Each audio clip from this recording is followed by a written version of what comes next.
오늘은 6월 10일 고린도전서 14장 13절부터 25절까지입니다.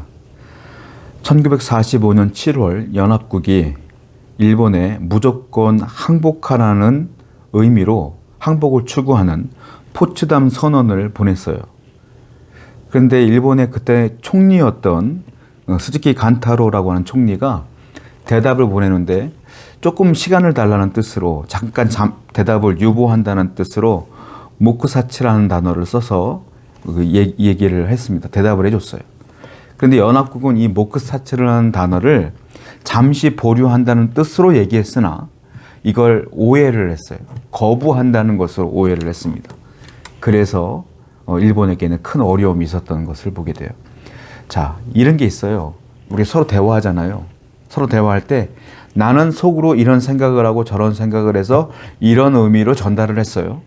그 상대방은 말한 것만 듣잖아요. 근데 내가 생각했던 것들을 이해하지 못하고 말한 대로만 듣는단 말이에요. 그러니까 주어도 빼놓고 목적어도 빼놓고 결론만 탁 얘기하는 스타일이 있어요. 제가 약간 그런 스타일인데 그렇게 얘기를 해버려요. 그러면은 상대방은 저 사람이 어떤 생각을 하는지 모르고 말한 것만 듣는단 말이에요. 그러면은 말하는 사람의 의도와 듣는 사람의 의도가 달라진다는 거예요. 이해가 달라진다는 거예요. 그럼 서로 오해가 쌓이고 서로 다툼이 될 수도 있고 서로 안 만날 수도 있는 거예요. 그런 일들이 벌어진다는 거죠. 오늘 바울은 그 얘기를 계속해요. 고린도전서 후반으로 갈수록 계속적으로 은사에 대한 얘기를 하는데 오늘도 역시 은사에 대한 얘기입니다. 13절입니다. 그러므로 방언을 말하는 자는 통역하기를 기도할지니 내가 만일 방언으로 기도하면 나의 영이 기도하거니와 나의 마음은 열매를 맺지 못하리라. 여기 보면 방언을 말하는 자는 통역하기를 구해야 된다. 방언을 말하는데 통역이 없으면 무슨 말을 하냐면 내가 방언으로 기도하면 내 영이 기도하는 건 맞아. 그런데 내 마음에는 열매가 없어. 얘기하고 있어요. 방언으로 기도하는데 통역의 은사가 없이 방언으로만 기도하면 나도 방언으로 기도하면서 무슨 말인지 몰라요. 여러분 어떠세요? 방언의 은사 가지신 분들 계시죠? 방언으로 기도하면 어떠시죠? 예, 무슨 말인지 몰라요. 그냥 나오는 대로 막 얘기하는데 이게 무슨 말인지 알아듣지 못하고 그냥 기도하는 느낌은 있죠. 깊이 있게 기도할 수는 있어요. 그런데 내가 하나도 그 기도를 이해할 수가 없어. 그래서 바울은 그걸 가지고 뭐라고 말하냐면 마음에는 열매를 맺지 못한다 이렇게 말하고 있어요. 이 마음이란 단어는 헬라어로 누스라는 단어를 써요. 누스. 이 마음이 누스예요. 이건 어떤 뜻이냐면 지각, 이해력 이런 뜻이에요. 즉 내가 방언으로 기도하면 내가 이해할 수 없다 이 말이에요. 마음이 열매가 없다는 것은 이해할 수 없다. 내가 자각하고 지각할 수 없다. 무슨 말인지 못 알아듣는다. 이 얘기를 바울이 하고 있어요. 그러니까 방언으로 기도할 거면 통역의 은사를 반드시 받아야 된다. 이 얘기를 하죠. 아무리 좋은 것이라도 내가 알아듣지 못하면 무슨 소용이 있겠느냐는 거죠. 상대방이 알아들을 수 없으면 어떤 생각을 하겠느냐는 거예요. 16세기에는 성경이 다 뭡니까? 라틴어로 되어 있어요. 성경은 다 라틴어였어요. 언어는 하나야. 성경의 언어는 딱 라틴어였어요. 그러니까 라틴어를 공부하지 못한 분들은 성경을 이해할 수 없어요. 대한민국 분들 성경 읽을 수 없어요. 그 당시에. 라틴어를 모르는데 어떻게 읽어요? 영국 사람들도 못 읽어요. 왜? 그 사람들의 언어는 영어잖아요.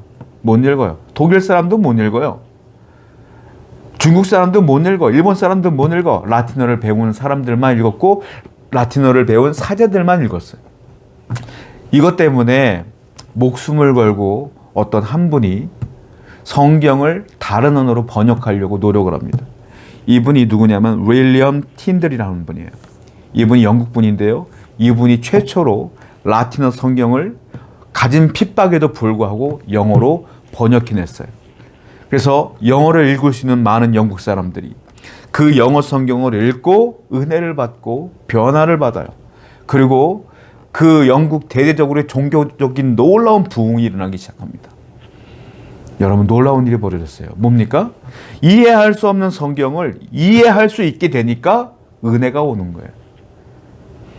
하나님의 일은 그래야 된다는 거예요. 이해할 수 없는 게 아니라 이해할 수 있게 해야 된다는 거예요. 그러니까 바울이 말하는 건 방언은 이해할 수 없으니까 통역의 은사를 받아라. 그리고 또 20절 볼게요. 형제들아 지혜에는 아이가 되지 말고 악에는 어린아이가 되라. 지혜는 장성한 사람이 되라. 율법에 기록된 바 주께서 이르시되 내가 다른 방언을 말하는 자와 다른 입술로 이 백성에게 말할지라도 그들이 여전히 듣지 아니하리라 하였으니 그러므로 방언은 믿는 자들을 위하여 하지 아니하고 믿지 아니하는 자들을 위하는 표적이니 예언은 믿지 아니하는 자들을 위하지 않고 믿는 자들을 위함이니라.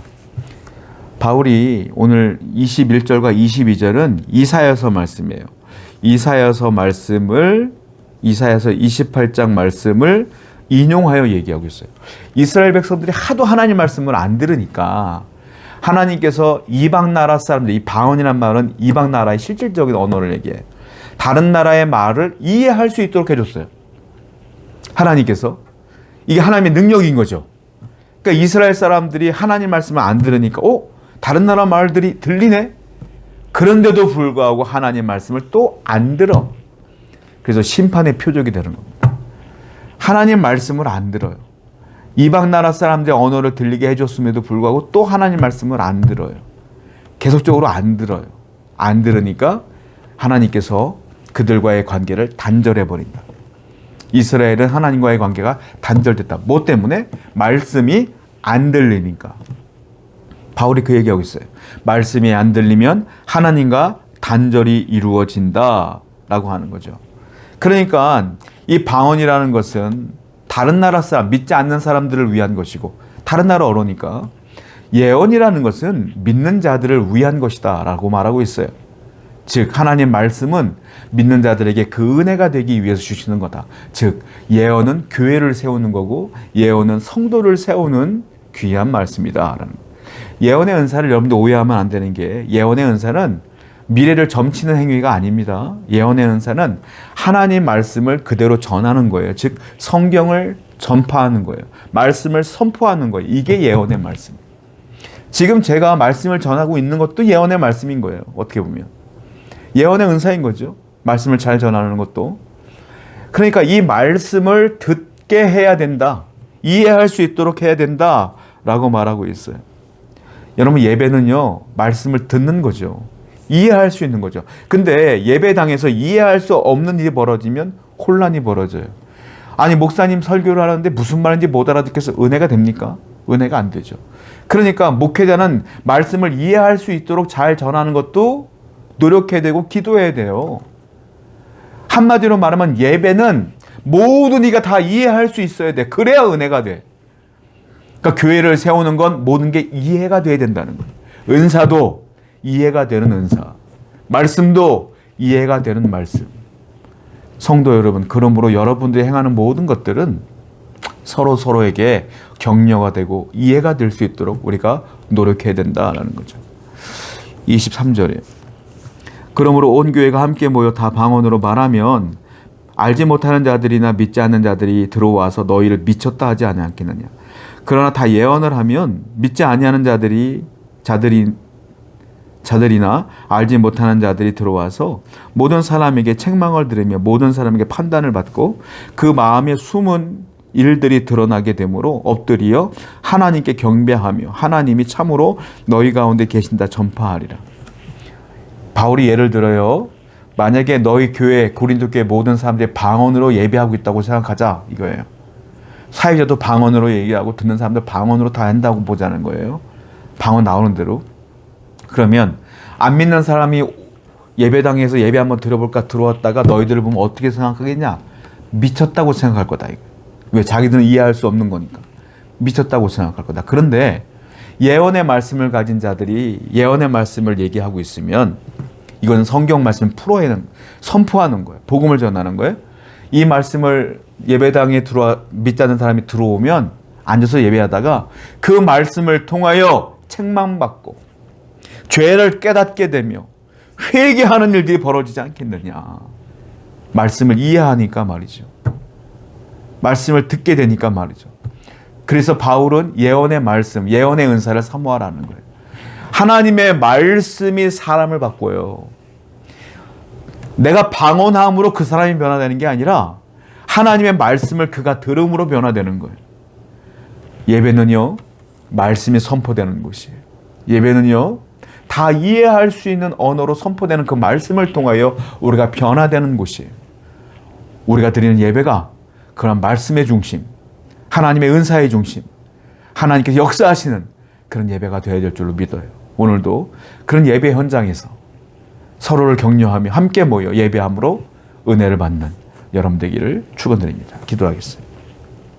우리 모든 성도가 다 예언의 은사를 받음으로 말미암아 하나님 말씀을 잘 증거하며 살아갈 수 있도록 인도하여 주옵소서. 예수님의 이름으로 기도드렸습니다. 아멘.